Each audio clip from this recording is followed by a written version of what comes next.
a mais um episódio do nosso LWcast, o nosso podcast Educação e Negócios, comigo, professor Arthur Filgueiras. E hoje nós temos um tema muito polêmico e muito importante para tratar.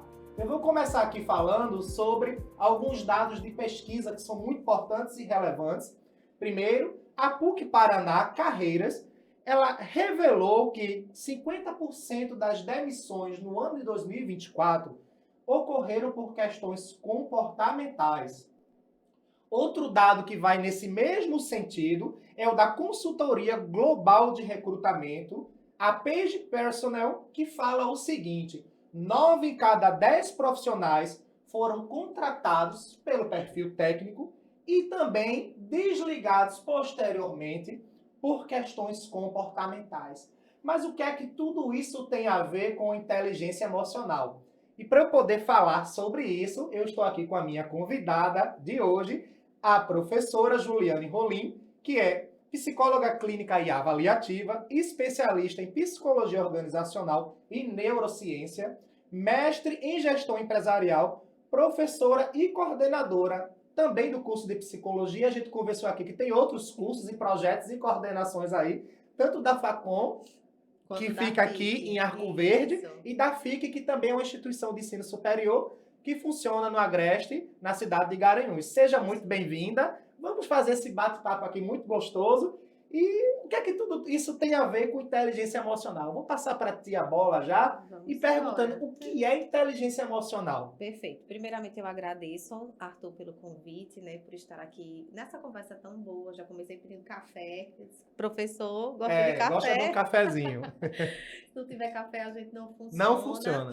E aí, vamos falar então da inteligência emocional, que é algo que a gente já vem falando nos últimos anos, né? Acredito de que uns 20 anos para cá, a gente começou a falar um pouquinho sobre essa ferramenta que é tão importante, né? Para a área dos negócios, para a área empresarial. E inteligência emocional nada mais é do que um grupo, né, de ferramentas que a gente tem e que nós vamos elaborando com o tempo. A gente não nasce com elas.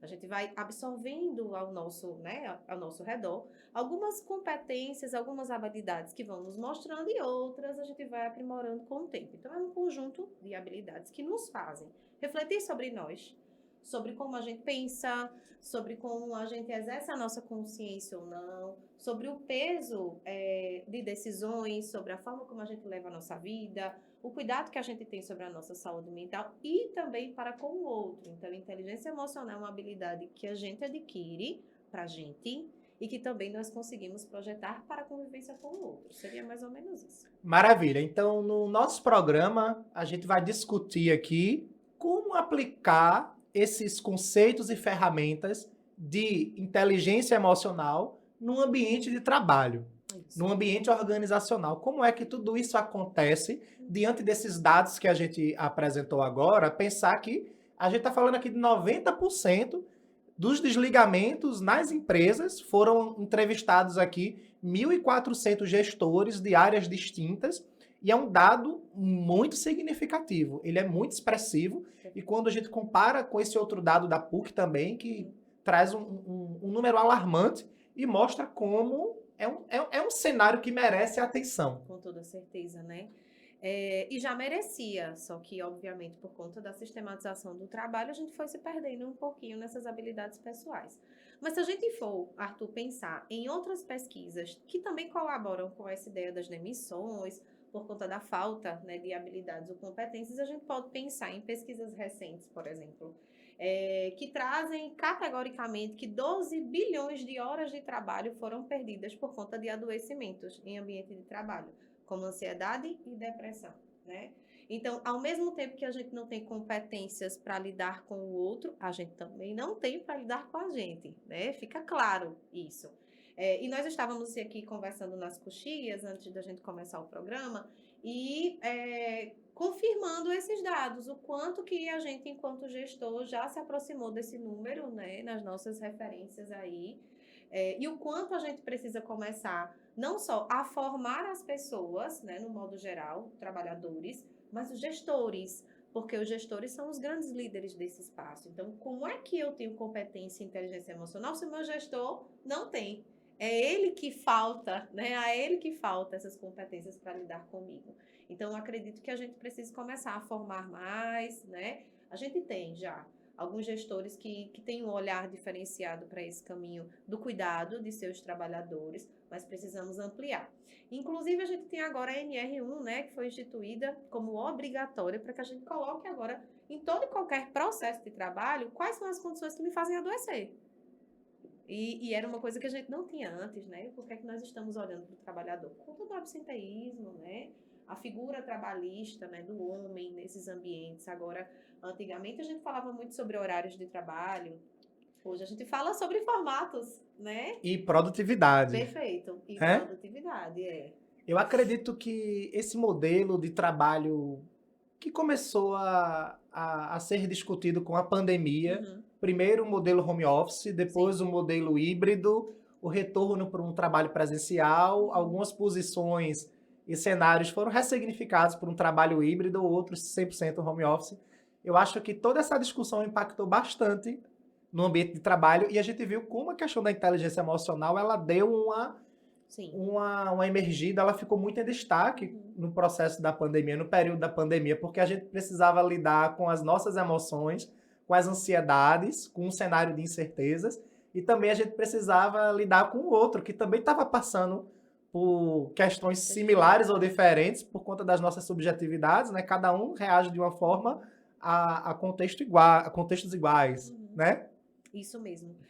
Eu me recordo de como eu fui essa pessoa da pandemia, né? Porque por mais que a psicologia já estivesse muito ligada com essa questão da teleconsulta, né? Mas muitos de nós, eu inclusive, né? Muito ainda no papel, muito na figura do presencial, tive que me moldar a esse sistema novo e para além disso as aulas, né? Então ali a gente passou por um processo bem difícil. Quem lembra desta época? Educação, aula remota. Isso, quanto foi complicado da gente ter o nosso ambiente de casa, principalmente para o professor, né? Um ambiente de casa que é um ambiente onde a gente descansava.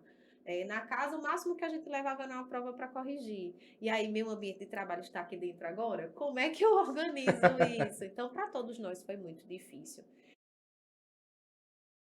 Nessas questões de inteligência emocional, né? Inclusive, são 5 pilares, né? A gente Boa, já ia perguntar.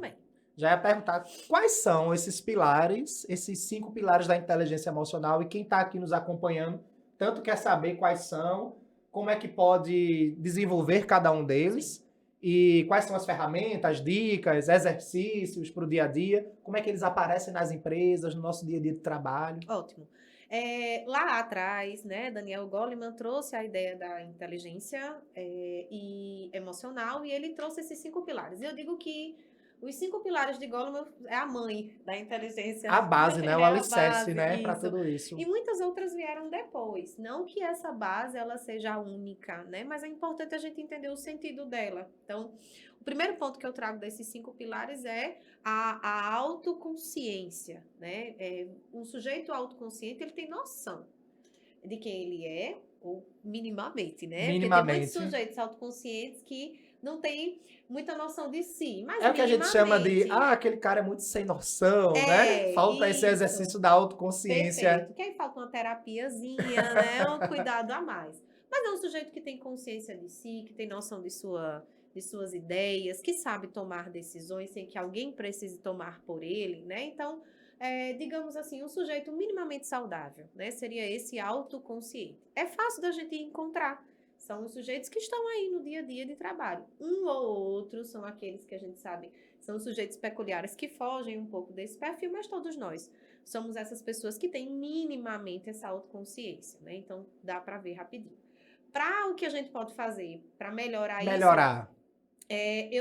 A gente sempre tem alguns exercícios dentro da área da psicologia que auxiliam, como, por exemplo, quem sabe um diário, né, do que você faz durante o seu dia. Então, acho que a autoconsciência, a primeira coisa para a gente ter ela, é o exercício prático do meu dia. O que é que eu estou fazendo no meu dia? Eu vejo muitas pessoas passando pelo dia e não necessariamente exercendo a sua vida naquele dia. Por que eu digo isso? Porque não tem uma agenda.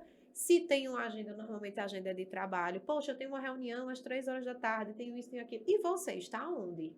Qual é o horário que você se coloca na sua agenda? Então, a autoconsciência é entender que nós não somos máquinas. Muitos de nós adoecemos por conta de achar, de ter esse pensamento. Nós somos gente, nosso corpo é humano, então a gente precisa daquilo que faz de nós quem somos, né? Tem um filósofo que escreveu um texto lindo que eu acho maravilhoso, que ele diz, poxa, antes a gente era escravo e hoje a gente é senhor e escravo no mesmo corpo, né? Essa coisa do viver muito exaustivo e a gente se perde, porque dentro de nós não tem só o desejo de ser quem... Existe uma alma aqui, né? Que é aquilo que a gente falava antigamente, existe um sujeito. E o que é que ele é para além do trabalho? O que é que esse sujeito é para além da maternidade, eu enquanto mãe? O que é que esse sujeito é para além da sua profissão, Arthur? Os papéis sociais que nós Para exercemos. além disso Onde tudo. começa e onde termina E cada quem eu um. sou? Quem eu Será que eu me sou. reconheço além deles? Então, a gente Como é precisa que começar, como estão né? esses papéis integrados, né? Quando Perfeito. você junta cada fatia dessa, o que é que fica? O que sobrou? O que é, Você né? sabe ser alguém para além disso, né? Então a gente precisa resgatar isso. Dentro dessa agenda e desse roteiro, que é o teu dia, a tua semana, tu precisa se colocar lá. E aí o se colocar lá vai de pessoa para pessoa. Tem quem se coloque nessa agenda para o treino, que é maravilhoso para essa autoconsciência. Não tem coisa melhor no mundo do que a gente treinar, né? Ir para academia, fazer seu exercício físico, Eu seu amo. esporte, né? A nossa cabeça fica outra, nós É, sabemos que nós produzimos tudo que é neurotransmissão importante, então durante o dopamina, exercício físico. serotonina, Eu saio cheio de né? ideias do treino. Perfeito. E lá a gente consegue, inclusive, diminuir o estresse do dia a dia. Então, não, Juliane, para mim não funciona. Para mim funciona só uma pausa, ir em casa, almoçar, pausar, ter as 15 minutinhos de cochilo. Então, cada um de nós vai explorar aquilo que é importante para que a gente ressignifique essa consciência. Muita gente acha que a nossa vida é só no automático. Não é. Esqueçam isso. A vida no automático, ela adoece. Porque esse sujeito que está aqui dentro, ele tem as suas necessidades. Todos nós temos. Inclusive, a psicologia fala, né, dos teóricos mais antigos, que essa angústia que a gente tem dentro de nós, que nunca acaba, é o que faz a gente querer estar aqui. É o que faz a nossa existência ter sentido. A incompletude Perfeito. do ser humano. E é isso que eu digo. Quem é você? Sem todos esses papéis que você foi colocando na sua O vida. que é que Será sobra, alguém né? O que é que antes? fica, né? E essa pessoa que fica é a pessoa que precisa ser cuidada para poder ter autoconsciência. Então, é um exercício. Todos nós precisamos elaborar ele. Eu vejo muitos trabalhadores, poxa, eu estou muito cansado, né? Eu sei que há algumas rotinas de trabalho são extremamente exaustivas. Mas será que você se cuida para além desse, né, desse trabalho e está colocando, às vezes, só um peso ali na carga horária de horas que você demanda aquele exercício de trabalho? Mas quantas vezes você parou para se cuidar um pouquinho? Fez o básico, né? Treinou, tomou uma água, se alimentou. Tem muita gente que chega às 7 horas da noite, poxa, eu tomei um gole de água hoje e quer estar bem, quer estar pleno, quer estar consciente, criativo, maravilhoso, quer render, e me diga como. Isso é Nosso corpo não impossível. é uma máquina. A Perfeito, gente é impossível. precisa equilibrar tudo isso. E a autoconsciência é entender que nós não somos máquinas, somos gente, e para que este corpo ele esteja em efetiva produção, eu preciso cuidar dele. E cuidar dele é cuidar do corpo, porque é uma máquina, e daqui, né? Legal. Nossa cabeça. Muito bom. Outro pilar que eu queria que você falasse um pouquinho, a autogestão. Perfeito. Como é que esse pilar, como é que eu posso desenvolver esse pilar? O que é a autogestão e como desenvolver isso no meu ambiente de trabalho? Ótimo.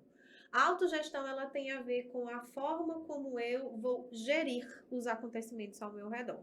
Porque, por mais que eu tenha consciência de quem sou, do que posso fazer para melhorar, existem as ações adversas da vida, que eu e você vamos nos encontrar, porque a gente lida com gente, a gente lida com processos. Então, às vezes, eu faço meu papel bem bonitinho, e o outro não faz. É ali onde eu me esbarro com a autogestão, né? É a hora que eu vou parar e vou dizer, tá, eu posso explodir com meu colega de trabalho agora, eu posso pensar no que eu vou fazer, refletir e ver em um outro momento o que é que eu posso expressar ou não, porque às vezes o calado vence, né?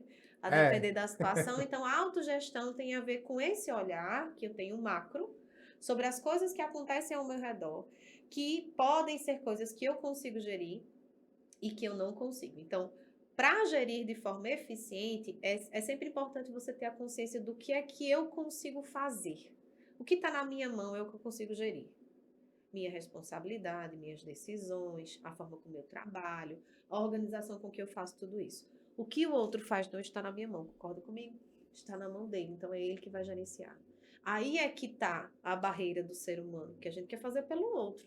A gente quer muitas vezes conduzir a forma como que o outro faz e às vezes quer que ele faça igual a gente. É uma forma também de gerenciar os conflitos, né?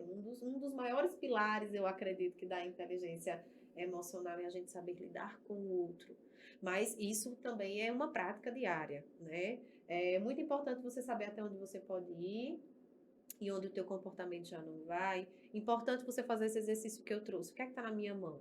O que é meu, né? Que eu realmente preciso fazer. Será que dentro dessa organização aqui de trabalho eu já dei o meu máximo? Eu já coloquei tudo que poderia ser melhorado? Então, se você entendeu que você já fez o que era seu, recue. Porque agora é a vez do outro. E se você intensificar, pode perceber, quando a gente intensifica esse nosso querer fazer pelo outro, além da sobrecarga de peso que fica pra gente, no final das contas a gente não recebeu, né, os benefícios daquilo, só foram malefícios. No final das contas, é mais um processo, às vezes, de sobrecarga, de adoecimento, que foi desnecessário. E a pessoa acaba acumulando cargas que não são suas, Isso. cargas que não são de responsabilidade dela, né, naquele momento.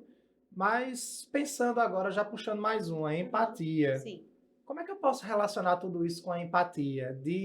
No ambiente de trabalho, eu tenho as minhas atividades, as minhas atribuições, eu vejo um colega lá que tem as atribuições dele, ele está com uma certa dificuldade para executar aquelas atividades ali. Como é que esse limiar aí do isso aqui é dele, isso aqui é meu, mas, de certa forma, eu posso contribuir. E a gente fala de um terceiro pilar da inteligência emocional, que é a empatia. Isso. A gente sempre ouve que empatia é se colocar no lugar do outro. Isso é impossível. É bem clichê. E é né? impossível.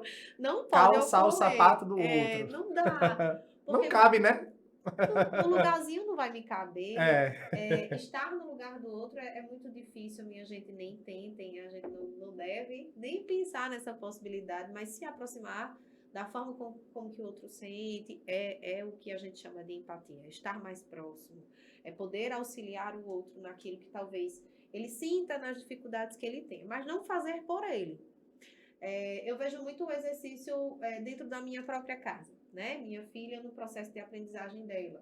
Então, às vezes na impaciência você quer fazer pelo outro, né? Ela está ali estudando, está começando a interpretar os textos maiores. E aí, o que foi que tu entendeu? E ela me responde uma coisa completamente diferente do que eu queria que ela respondesse. Então, eu não vou dizer, olha, a resposta é essa. Não, eu falo, vamos elaborar melhor. Vamos ler novamente. Ficou faltando algum entendimento? Não, vamos ler de novo. Isso é o processo de empatia dentro das organizações de trabalho. Porque se você faz pelo coleguinha, ele não vai aprender nunca. Vai achar o máximo, inclusive, né? Nem vai aprender.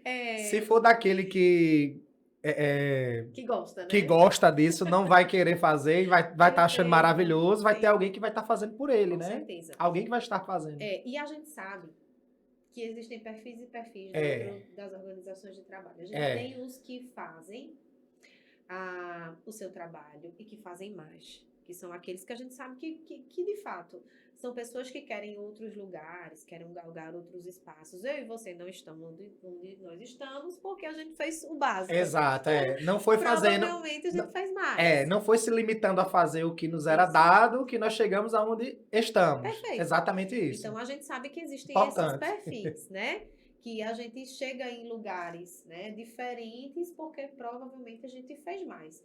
Porque a gente tinha uma proposta, a gente tinha uma ideia, a gente tinha uma meta, né? Metas profissionais. Isso. Tem pessoas que não têm um planejamento de carreira definido no sentido de sentar com um profissional e montar. Isso. Outros nunca fizeram isso com um profissional, mas sabem muito bem aonde querem estar no futuro. Perfeito. São pessoas que têm essas ambições. A gente usa muito essa palavra ambição e vincula muito a um sentido negativo, mas a vida ela é feita de ambição. Aquela incompletude que a gente falou agora há pouco, ela anda coladinha com ambição. O vazio da gente não se sentir nunca completo, da gente querer mais, porque senão faz parte das buscas. A vida ela é um caminho, né? A felicidade é um percurso. Ela não está localizada num ponto exato, né?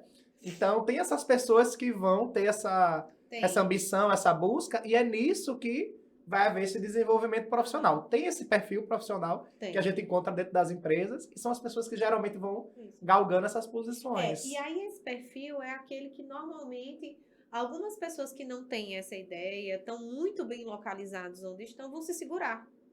Né? Porque, meu colega, não, deixa que ele fala, deixa que ele resolve. Deixa que deixa que ele fulano conduz, resolve. vai, e você vai ficando por ali. Então, sempre a gente vai ter, né, o perfil daquele que vai dar um pouco mais gás e outro que vai dar menos, mas todos nós, podem perceber, todos esses perfis, eles se encaixam. É no verdade. ambiente de trabalho. É. Cada um tem o seu lugarzinho. Tem. Já imaginou se todo mundo fizesse tudo? Imagina se todo mundo fosse proativo. Não ia É uma existir, guerra. ia explodir a Terceira Guerra Mundial, porque não ia haver empresa Não ia de dar pé, certo. não ia dar certo. Todo mundo se antecipando a eventuais problemas. Que mundo perfeito é esse? Isso mesmo. Esse mundo cor-de-rosa não existe. E aí eu acho que cada um de nós, dentro desses espaços, dentro desses lugares, como a gente acabou de falar dos sapatos, poxa, será que eu caberia? Não vou caber. Cada um tem o seu lugar, cada um tem o seu espaço. Então, dentro desse ambiente, a empatia, ela surge quando eu consigo ver que o meu colega ele não está bem. Naquele dia, eu consigo auxiliar o trabalho dele, né? Eu consigo ter empatia para entender, poxa, eu vi que hoje tu não rendeu, o que é que eu posso fazer para te ajudar, né? Eu acho que aqui também cabe, quando a gente pensa em empatia, a gente pensa também, eu acho que um outro pilar que a inteligência emocional deu o start, que ele foi surgindo, que é a comunicação não violenta. Né? A habilidade de comunicação. Perfeito. E a comunicação não violenta, ela traz pra gente 4 pilares também. Então, primeiro a gente observa, depois a gente fala o que sente, depois a gente pensa numa necessidade humana e depois a gente faz um pedido. E qual é a ideia? É a gente estrategicamente mudar a forma como a gente se comunica com as pessoas. Então, vamos dizer que meu colega, esse mesmo exemplo, meu colega está aqui cansado, faltou ontem, vem e diz assim, ô menina, né, tu tá faltando tanto, o que tá acontecendo contigo, né? Tu tá faltando para ficar em casa? E, veja, esse tipo de fala, esse tipo de comportamento, ele gera um julgamento de cara. Nós todos nos comunicamos desse jeito. A gente não aprendeu a se comunicar de um jeito diferente. Quando a gente era pequeno, que chorava, a gente sabe que tem algo clichê, né, dos pais, que era, tá chorando por um motivo massa, mas se não estiver chorando por um motivo, a primeira coisa que o pai perguntava era, tá chorando por quê? E aí, se você não soubesse dar um motivo, eu vou lhe dar um motivo para você chorar. Então, que comunicação é essa? Violentíssima. Perfeito. Que a gente cresceu nela. Então, todos nós nos acostumamos a nos comunicarmos assim. Não é violência, porque quando a gente ouve violência, parece muito forte, né? Eu estou batendo em alguém. Não é sobre isso. Não. Violência é quando eu me comunico com outro julgando. A gente tem essa tendência, né? De já trazer um julgamento meu para uma frase curtíssima. Então, a ideia da comunicação não violenta é tirar o julgamento. Observar aquilo de um jeito muito, como se fosse uma câmera, que enxergasse só os acontecimentos e que eu projetasse isso. Deixa eu trazer um exemplo mais prático. Uma pessoa no meu ambiente de trabalho que falta sempre, em vez, num comportamento de um gestor, por exemplo, em vez de dizer, você falta sempre, né? Você pode dizer, poxa, tenho verificado que nas nossas últimas 3 reuniões você tem faltado. Isso me deixa, que é o sentimento, isso me deixa um pouco triste, né? Até porque eu priorizo, que é essa questão de algo que todos nós priorizamos. Até porque eu priorizo a organização aqui nesse ambiente, e aí você faz o pedido. Será que seria possível que de agora em diante a gente se organizasse melhor para você chegar no seu horário? Olha como é diferente você chega atrasado sempre. Eu categorizo você no atrasado, no ontem, no hoje e no amanhã. Não te tiro desse lugar. Não, você é essa pessoa e show. Aí o que é que me cabe depois disso? Ou ficar chateada, ou começar a adoecer nesse ambiente de trabalho que eu acho que é exaustivo, mas a forma como a gente se expressa. Né? São adjetivos que rotulam. Perfeito. E você acaba colocando um rótulo na pessoa por um contexto, e aquilo vai trazer um peso emocional para quem recebe aquela informação, para quem escuta aquilo. Isso. É gigante, né? E aí você impede alguém de crescer. É uma pessoa que... Eu entendo que a gente, dentro de uma empresa, a gente tem esse papel, e eu digo que isso não é só do gestor, né? Falando de um colaborador para outro, todo mundo tem esse papel de colaborar com o crescimento, com o desenvolvimento do outro, de um colega. Então, quem faz a integração de um novo colaborador, o gestor tem só um papel ali de fazer uma reunião, uma atividade, mas ele vai aprender a atividade fim com outro que faz similar. Isso. Alguém que vai passar para ele o passo a passo de como executa aquela rotina. E aí, além de você rotular alguém, você mostra para ela, por A mais B, de tanto dizer que ela é aquilo. Então, a pessoa começa a se sentir naquele lugar. E aí volta aquele pilar da autoconsciência. Se a pessoa não tem esse pilar muito bem Acabou, se desenvolvido, desestruturou ali. desestrutura aquela E o pessoa. que é que a gente faz, né, nos ambientes de trabalho? Alguns não, quando a cabeça de quem está à frente desse ambiente é diferente, que é, poxa, eu coloquei, eu vou forjar. Eu vou forjar e eu vou forjar até onde não der mais. Mas tem muitas empresas que não é assim, não. Eu coloco você, eu não te capacito e quero que tu faça a obra.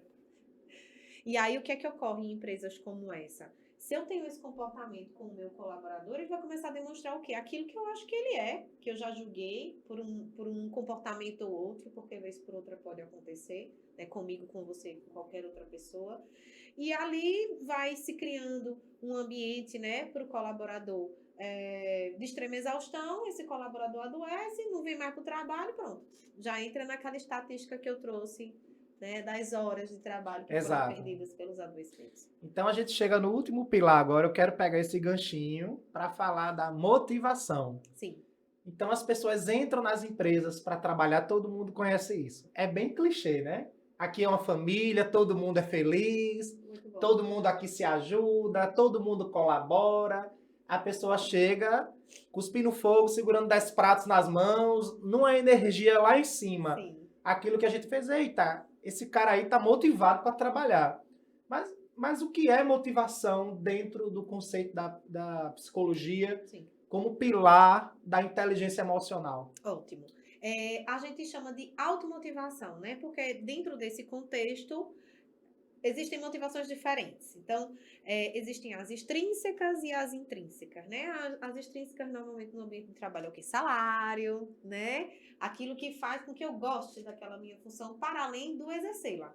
Então, quem é que não gosta de receber, né, minha gente? Um saláriozinho, né, no mês. E quem é que não gosta de receber bonificação por isso, por um bom trabalho? Todos nós gostamos. Isso motiva? Motiva. É o reconhecimento pelo seu trabalho, em forma de um bônus? Isso, ou então o parabéns mesmo, né, do teu gestor, das pessoas que estão próximas. Isso O é um reconhecimento verbal. massa. Perfeito. Isso tudo é externo, não depende de mim. Óbvio, eu vou fazer um excelente trabalho, mas às vezes a gente tem pessoas ao nosso redor que não são expressivas, que não expressam o seu afeto, o seu cuidado com palavras. Ok. Mas, nesse contexto da inteligência emocional, que é uma ferramenta muito nossa, é automotivação. Então, eu preciso encontrar o que é que dentro daquilo que eu escolhi, eu estou motivada a fazer. Eu conheço muitas pessoas que escolhem uma profissão por escolher, que às vezes escolhem uma profissão pelo salário. E a gente vê muito isso ocorrendo hoje em dia. As pessoas, poxa, tem um status. E o salário vai ser motivação. suficiente? Aí eu fico pensando, a tua motivação é um status? Massa. Esse status, ele vai te levar até quantos dias de trabalho? Eu fico pensando, né? Quando chega, assim, às vezes, e traz a barreira se o seu trabalho escolhido for com humano, for com assistência, por exemplo, a pessoa, você já imaginou? Você não dura 2 meses, né? Trabalhando numa UTI, por exemplo, né? Então... Um ambiente extremamente não controlado, Isso. De muita pressão, Perfeito. envolvendo questões de domínio próprio, de você desenvolver, trabalhar muita coisa ao mesmo tempo, sim, saber lidar com aquilo ali, perfeito, lidar com a morte, lidar com N questões, tudo. Porque não são só os fatores técnicos, né? Hard skills. Massa, eu posso ser excelente na técnica, top, né? Não é isso que vai te fazer galgar grandes feitos na tua profissão. Você tem que ter todo o resto, né? As habilidades emocionais. Então, se você escolhe uma profissão por aquilo que é extrínseco, eu tenho muita certeza que com o tempo tu vai se sentir desmotivado, tu vai ser um profissional péssimo. E será que tem sentido na nossa existência de você ter um nome, demorar para construir aquele nome e no primeiro ano de trabalho você destrói aquilo que você demorou anos para construir? Então, a ideia é, deixa eu me munir de ferramentas que me fazem trabalhar, né? Naquilo que eu gosto, ou seja, a motivação já é eu gostar. Eu gosto da minha área de atuação, eu gosto da minha ciência, eu gosto de fazer isso aqui. Não precisa nem ser uma formação profissional. Eu gosto tecnicamente disso daqui que eu faço. Eu gosto de me comunicar com pessoas, como a gente vê, profissões novas hoje. E aí, se eu gosto disso, já é o primeiro fator de motivação. Massa, já estou trabalhando com o que gosto. Para além disso, você tem metas? Aonde você quer chegar com Era o esse que eu ia, trabalho? era o que eu ia te perguntar. Isso tem a ver com essa pergunta, como se manter motivado? Sim, muito. Até porque motivação é foto, né? A gente tira uma hoje, amanhã já não tem Amanhã mais, né? Amanhã já é outra figura, já é outra pessoa, é depende da verdade. roupa, do corpo, tudo muda. Motivação é sobre isso. Então, se você sabe onde você quer chegar, se você gosta daquilo que você faz, que você crie, né, uma rotina, que você crie metas, que você estabeleça conceitos próprios para você mesmo entender que você chegou ali, massa, já conquistei isso. E agora? O que é que eu vou fazer para continuar conquistando, né? Eu vejo muitas pessoas, inclusive, nessa questão de raciocinar sobre suas profissões, mudando de carreira. E eu acho isso lindo. Porque chega numa hora que você estuda tanto, que você, opa, pera ainda, minha primeira formação já não foi, eu vou caminhar por aqui, porque tá massa o que eu tô E tá fazendo. tudo ok com isso. Tá tudo certo, né? E isso te faz, veja, alguém que migra de carreira ao ponto de desejar muito aquilo dali é porque está muito motivado, gosta muito daquela ciência, né, que está produzindo aquele conhecimento. Então, a automotivação é nossa e tem a ver com os outros pilares para poder existir. É importante destacar. Se eu não tenho consciência, se eu não me cuido, se eu não faço o gerenciamento das minhas questões, eu não tenho motivação. Eu vou sempre colocar a culpa no outro, eu vou sempre estabelecer a minha motivação no outro. E tem muita gente que é assim na vida, já percebeu? Que nunca ela é responsável por nada. Sempre é o outro. Terceiriza a culpa pro outro. Sempre é o outro que é o responsável, nunca é você. Eu fico me perguntando, certo, estrela dourada. Então você está onde você está porque alguém lhe colocou. Você está nesse lugar porque alguém lhe jogou. Caiu de paraquedas ali e a culpa sempre é do outro. Tudo é do outro, não foi você que escolheu essa profissão, não foi você que escolheu esse trabalho, não foi você que escolheu essa vida. Não fui jogada aqui. Aí eu penso, não é um adulto, é uma criança. Né? Porque a criança que é conduzida pelos desejos do outro. Depois que a gente fica adulta, a condição é nossa. A autonomia, a independência, e você tem que ter desenvolver essa autoconsciência para saber até onde cabe a mim estar aqui, se estar me fazendo bem, se eu estou feliz. A partir de que momento eu vou mudar minha rota, vou fazer uma transição de carreira, dar esse estalo, aqui já foi. Perfeito. E agora eu quero seguir um novo rumo, uma nova história. E vamos, assim, meus pacientes sabem disso. Eu digo, olha, eu te dou a oportunidade de sofrer por 24 horas. E a gente brinca, passou já, né? Vamos embora. Porque eu acho que a gente precisa. Aconteceu alguma coisa que eu não queria, poxa, pois sofre, chora, né? Chora bastante. Vai servir de aprendizado, vai passar, não fica nesse lugar não, porque não é o teu lugar. O fundo do poço não é o nosso lugar. Ele é um lugar para a gente estar momentaneamente sair, porque é lá que a gente se constrói, né? Então não é para ficar ali. A nossa vida é sobre isso, né? Se eu deixo que algo ruim me motive diariamente, para além dos sintomas que eu já tenho, eu vou adquirir muito mais, né? A nossa cabeça ela é perspicaz para nos tirar de um lugar muito ruim e nos colocar. Ela faz isso, né, conosco. Então, ela tanto motiva, olha, vai dar certo, quanto ela diz pra gente, tu não vai conseguir. Mas nós que comandamos o nosso cérebro, é importante destacar aqui, viu, minha gente, né? Por mais que ele seja, assim, né, maravilhoso em seu raciocínio e a forma de conduzir a nossa vida, somos nós que temos competências suficientes para essa condução. Então, cabe a gente, né, transformar aquilo que na nossa vida não está legal em motivação, né? Como eu disse, né, cabe o sofrimento. Eu acredito que ele exista, é importante a gente fazer as nossas reclamações, né? Tem dia que eu quero reclamar bem muito e vou reclamar, mas eu só me dou a oportunidade de reclamar ali, naquele momento, porque eu sei que no outro dia, a vida que segue. Vida que segue. A vida não para ouvir. O mundo inteiro não parou para ouvir minhas reclamações. Está todo mundo cuidando de suas vidas, assim somos nós. Então, a automotivação parte desse olhar, dessa ferramenta que você adquiriu das outras habilidades, das outras inteligências e você está colocando em prática agora. O que me motiva é diferente do que motiva fulaninho. Então, acho que uma ferramenta que pode ajudar muito a automotivação é fazer uma lista, né? Eu vejo as pessoas muito, tá na minha cabeça. Gente, o que tá na nossa cabeça é ideia e é simbólico. Coloque essas ideias no papel, se não sair materialize do papel, essas ideias em metas. Se não sair do papel, não é real. é símbolo. Tanta gente adoece pelo simbólico, já É, percebeu? E é a psicologia verdade. trabalha com É palavra. verdade. Quando o outro fala, a gente pega aquilo, a gente, opa, virou real. É Vou verdade. trazer agora e eu tiro É, isso dentro de você. A mesma coisa são as nossas ideias. Teve uma ideia inovadora? Não deixa na cabeça, escreve. Né? Tô no meio da rua de escreve no Notes, né? Se não tem, baixa aí no celular, muito fácil você anotar. Tive isso, tive um pensamento, pensei em algo ruim também, tive uma sensação, anota. Tudo precisa sair para você poder fazer alguma coisa com aquilo. Virou concreto, agora eu organizo. Então, motivação é sobre isso. O que é que me motiva?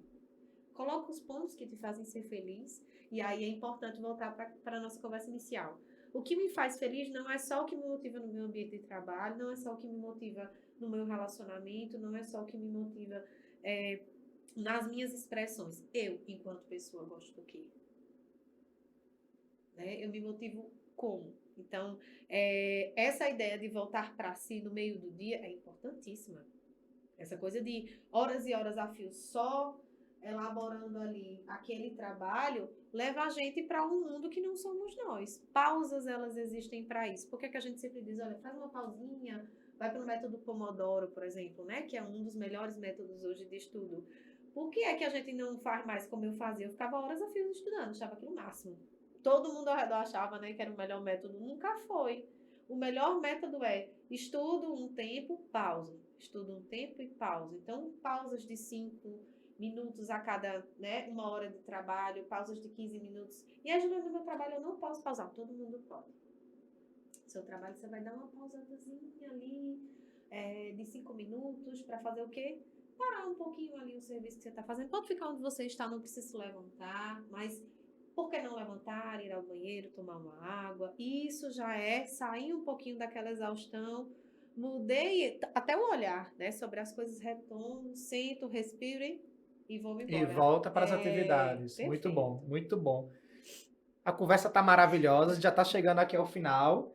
Então, eu queria aqui perguntar à professora Juliana e pedir, na realidade, queria que ela desse uma dica aqui para a gente fechar essa conversa. Como trabalhar isso no nosso dia a dia? A gente já falou isso o programa Sim. inteiro, né? Qual o grande. Não sei se tem um segredo, uma receita de bolo, mas uma dica para a gente fechar essa conversa para quem quer ficar fora dessas estatísticas. Ok. De ser um dos 90% que é desligado de uma função por uma questão comportamental. Perfeito. Eu acho que a primeira coisa que a gente precisa é entender que ferramentas são essas, né? Eu acho que quando a gente tem entendimento de quem somos e do que nos falta, isso já é uma saída. Então, coloca no papel, né? Todas essas 5 habilidades que a gente trouxe, e aí você vai descrevendo. Poxa, eu acho que isso eu tenho, acho que isso me falta, né? Preciso melhorar nisso. Que são os pontos fortes e os pontos fracos, né? Que todos nós Dá uma temos. equilibrada nesses Isso, que é uma pratos análise de aí. SWOT que a gente vai falar na área administrativa e tudo mais. Exato. Mas, tirando o técnico, vamos fazer isso em casa de uma forma muito tranquila. Faça 2 abas, né? Aquilo que você tem muito e aquilo que te falta. Fraquezas e fortalezas. Perfeito. O que é que eu tenho como fortaleza Isso. comportamental? Pensando assim, Habilidades, quais de modo habilidades assim, que eu geral. domino bem? Eu sou bom Isso. de comunicação, eu sou bom de me relacionar com o Isso. outro. Quais são as minhas forças? E as minhas Quais são as minhas fraquezas, fraquezas? fragilidades Isso. emocionais? E aí você vai colocar, poxa, acho que me estresso muito, acho que não tenho todas essas habilidades. Então, esses pontos fracos são aqueles que você vai trabalhar. Sabe que vai precisar Perfeito. potencializar e Isso. desenvolver. E a gente sempre sabe que vai ficar uma ou outra. Mas quando a gente é habilidoso na inteligência emocional no modo geral, às vezes aquela habilidade que ficou ali ninguém enxerga. Porque você é tão bom em outras coisas que aquilo ficou. Porque não dá para ser bom em tudo, né? Sempre vai faltar alguma coisinha ali. Todos nós temos isso. Poxa, eu queria ser melhor nisso daqui, mas não dá.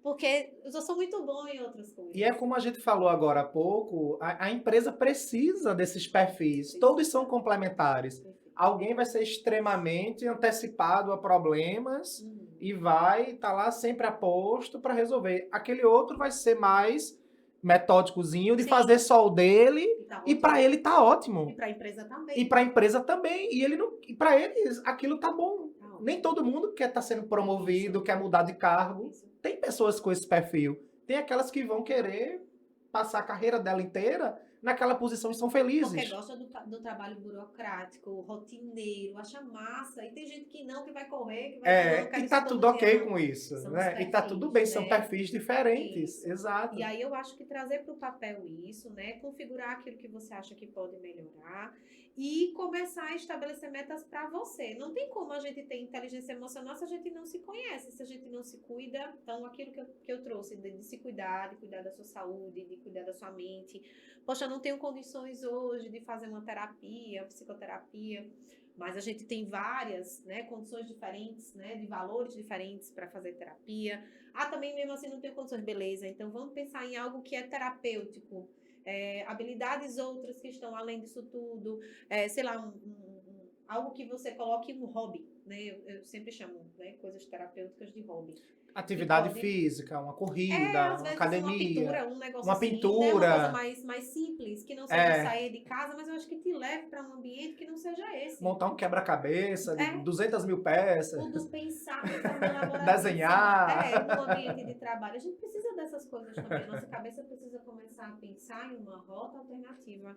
Porque 24 horas pensando só em problema, ou resolver Não dá certo, não dá. não Né? dá Não tem um certo. ser humano que consiga.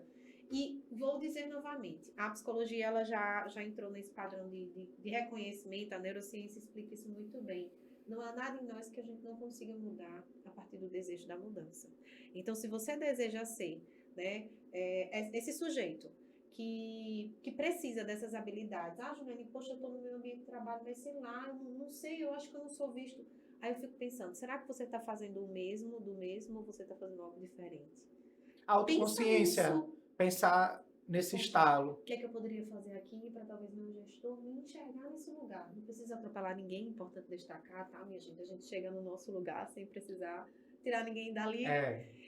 Mas pensa, o que eu poderia fazer para chamar a atenção desse gestor que não me viu ainda? Começa a observar, foi uma das estratégias que eu trouxe aqui da comunicação não violenta. Minha gente, observar é estratégico demais. Você observa o comportamento das pessoas e você vai vendo, poxa, eu acho que ele gosta desse tipo de ferramenta aqui. Por que não trazer? Né? Então, se você ficar fazendo sempre a mesma coisa, o básico do básico, provavelmente você não vai ser visto. Se você quer ser enxergado, faça diferente. Excelente. Faça mais. Quem quer ser visto precisa fazer diferente. Então, a dica aqui para você que está nos acompanhando, que tem a ambição de crescer, quer mais, quer buscar novos desafios no seu ambiente de trabalho, é fazer diferente, é fazer mais. Não se conformar com as entregas de rotina, do dia a dia, porque essas entregas só te colocam no lugar de normalidade. E se não é esse o lugar que você quer ficar. Se não é esse o lugar que você quer ficar. Perfeito. Se é nesse o lugar que você quer Tá ficar, ótimo. tá tudo ótimo. Mas se você é alguém que busca esse a mais aí, é o momento de pensar em como fazer diferente. Tudo vai começar com essa autoconsciência. Isso. E outra coisa muito importante, que a gente falou aqui, mas não falou de forma diretiva. Habilidades sociais. Não se chega a lugar nenhum sem elas. Então, para além do técnico, para além das inteligências emocionais, a gente precisa ser habilidoso com pessoas. Muito. Não só conosco, com elas, né? Então, network é necessário para tudo na vida, né? Você chegar num lugar, ter pessoas diferentes e você ficar ali, né, sem conseguir conversar, sem conseguir elaborar alguma coisa. Às vezes você nem precisa falar, só esteja no meio, esteja ouvindo, né, esteja compartilhando, porque esse network, alguma hora da sua vida, ele volta. Alguma hora ele volta. Né? É verdade, é impressionante. Retorna mesmo. Os então, laços que a gente faz. Tem muitas pessoas que falam, a minha rede de relacionamento ela é muito pequena. Né? Eu sempre costumo dizer, comece a participar de congressos, vá para eventos corporativos. Se você é do meio acadêmico, vá para apresentar trabalho, ou vá como ouvinte, vá assistir. Se permita estar numa roda onde se discutam temas legais, relevantes, porque tem pessoas que vão falar assim, caramba, eu não tenho a habilidade de comunicação, nem sou alguém sociável a ponto de chegar com um sorrisão, dando um bom dia e tocar o assunto, introduzir e segurar aquela conversa. Mas um exercício para isso poder começar é se permite estar na roda. Perfeito. Se permite estar no meio das pessoas, aonde as coisas estão acontecendo, porque como você colocou, um dia esse network ele volta. Quem não é visto não é lembrado. Então, se permite estar nesses eventos, nessas atividades, presenciais, momentos síncronos, onde as pessoas se congregam para falar de temas que são do seu interesse, para que as coisas elas venham realmente acontecer profissionalmente, né? Perfeito. E pode perceber, a gente é um pouquinho de todas as pessoas com quem a gente convive. É né? verdade. E se as pessoas com quem você convive têm um pensamento limitado, provavelmente você terá também. Também, exato. Se você expande o seu pensamento para outras órbitas, outros lugares, outros raciocínios, você não consegue pensar pequeno mais. É Que é verdade. uma das coisas que eu sempre digo, poxa, eu acho que as pessoas que não têm tantas compreensões como a gente tem, talvez fiquem mais tranquilos na vida, né? Porque não passaram por aquele processo. Porque depois que você aprende, depois que você está no lugar, você não retorna mais. É verdade. Você não consegue, você não é mais a mesma pessoa. É verdade. Então, se você quer, de fato, mudar a estratégia, mudar a rota, faça isso, né? Faça parte de grupos, não necessariamente converse, mas esteja neles. Esteja presente. Faça Primeiro parte, passo. Primeiro passo. Não gosto muito de conviver com pessoas diferentes, sei lá. Faz parte de grupos que estão pesquisando, né? Grupos vamos dizer que você goste de anime, coisas que os jovens gostam hoje, gosta de música, gosta de dança, faz parte desse grupo de pessoas, né? Sempre tem espaços ali. Desenvolver um trabalho voluntário. Perfeito, já faz a gente ter laços diferentes, pensar de forma diferente e expandir nessa coisa com quem eu me relaciono, né? Eu queria te pedir uma dica, uma leitura bem fácil, um livro que seja de fácil leitura para o nosso público aqui que está assistindo, para começar a trabalhar essas questões que a gente está conversando. Tá. E aplicar no dia a dia. Eu acho que o próprio livro do Goleman seria interessante. Ele é antigo, mas ele é super acessível. Super atualizado, né? Sempre. Atual sempre. Então, inteligência emocional, vocês vão achar fácil. Daniel né? Goleman. Isso. Olha a dica. E tem um livro também de como influenciar pessoas, né? Esse livro é incrível. Maravilhoso. E ele também não é difícil a leitura, né? Eu gosto de livros que a gente lê e não precisa voltar para entender o que é que ele está dizendo ali. Então, acho que esses dois, para quem está pensando em inteligência emocional, para quem está querendo expandir esse conhecimento, porque a gente consegue mudar a partir do conhecimento, esses dois livros já são livro de cabeceira, tem que andar são livros de cabeceira. Ler e marcar, para deixar ali, não só marcado no livro, mas aqui no que você precisa fazer. Então, chegamos ao final da nossa conversa. Quero agradecer aqui a professora Juliane pelo nosso bate-papo, professora, coordenadora do curso de Psicologia, aqui da Facom, aqui na cidade de Arco Verde, psicóloga organizacional, especialista nessa área de inteligência emocional aplicada ao ambiente corporativo. Fechamos aqui nosso bate-papo. Se deixar, a gente fica aqui o dia todo conversando. Eu já sei pouco. O tempo passou assim, a conversa muito boa, flui bastante. Muito obrigado. Eu que agradeço. Então a gente se vê agora no nosso próximo episódio, Educação e Negócios. Muito obrigado, até a próxima.